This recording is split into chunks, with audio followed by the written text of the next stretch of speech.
everyone, it's Cornelius, and today we're with Darren. An interview is basically just to get his views on the whole concept of let's be honest now.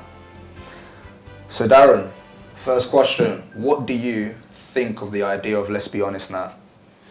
I think let's be honest now is a really good idea and something that's really needed. I think there needs to be a space where people can just actually be honest. I think there are so many people in church struggling with so many issues. And it's like the silent scream of the church. Although people are coming every week, there's a whole lot of issues that we're not touching on. And we're supposed to be people of the light. Christ is supposed to be light. So it's the place where we should be able to be honest, talk about our issues, deal with our issues, because you can't deal with something you're not talking about. So I think it's very timely and it's going to benefit a lot of people.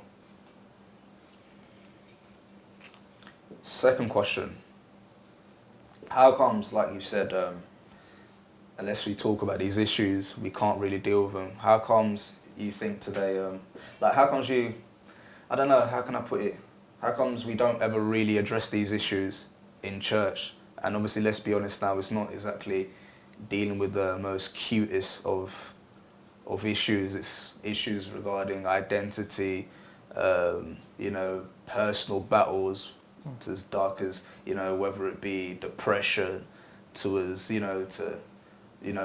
pornography, masturbation, do you know what I mean, sex in itself, all of these problems and issues that we're struggling with personally and as a community. How comes how comes we don't really ever address these problems in church or issues in church? I think there are multiple of reasons. I think one of the first ones is because in the way that we do church, we've lost a lot of the structure of what church is supposed to be. When you go back to the Bible, firstly, church is supposed to be relational. That means that it's not just somewhere we come to on Sunday. The setup that we have with church sometimes can be more like a cinema, where we all come to the same place, we watch the same movie, and we all leave. And there's not really any connection between the people. Although we've all seen and heard the same thing, there's no connection between the people that came. Where the Bible shows us that church was a lot more relational. Jesus talks about us being a family of mothers, fathers, sisters and brothers.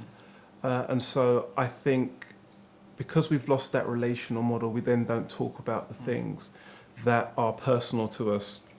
We don't feel safe talking about them because often we don't really feel like we know the people that we're going to church with.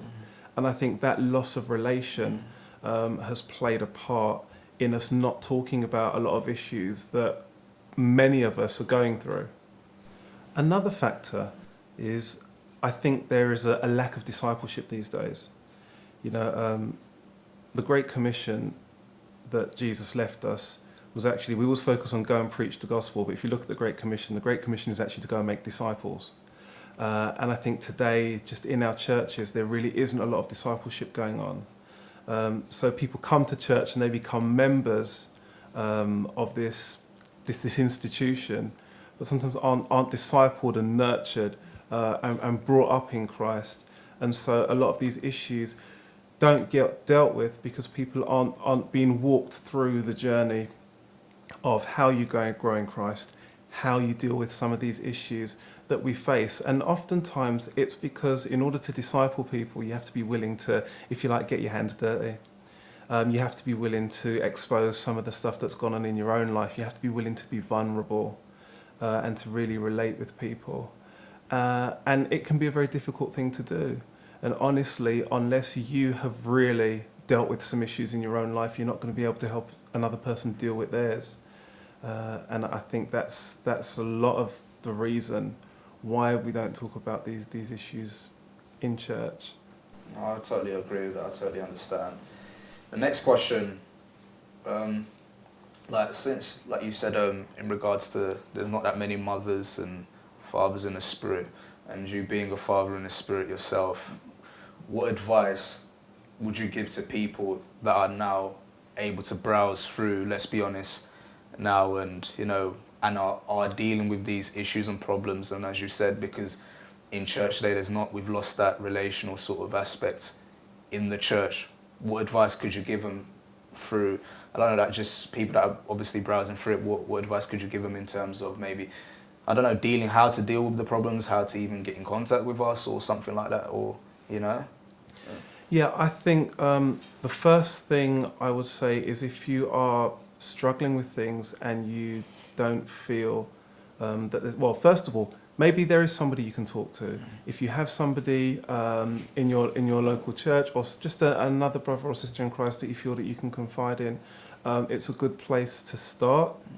Ultimately, sometimes just getting the issues out initially can really help to get the thing out in the open, so there's not that shame, there's not that condemnation.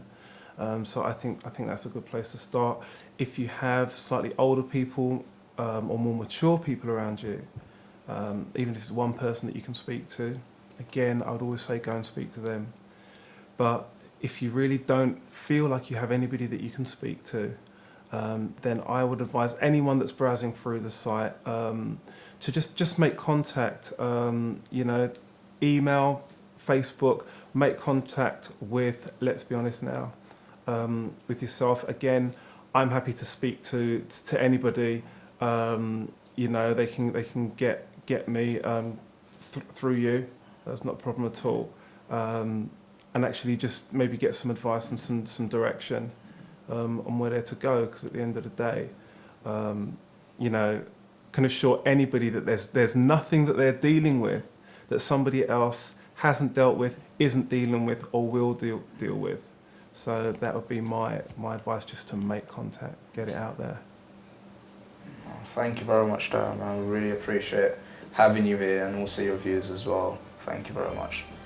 Well, guys, thank you very much for being able to tune in and watch this video in terms of hearing Darren's view on Let's Be Honest Now. And as he said as well, I'm not gonna long-winded speak about it, but just in terms of, please, if you are out there, you are struggling with anything, do contact us. And there's people as well behind the scenes that if I can't myself, or people also are part of Let's Be Honest can't, help, we can always direct you to people who are older than us and able to guide you properly through whatever you might be struggling through. Thank you very much, and God bless you.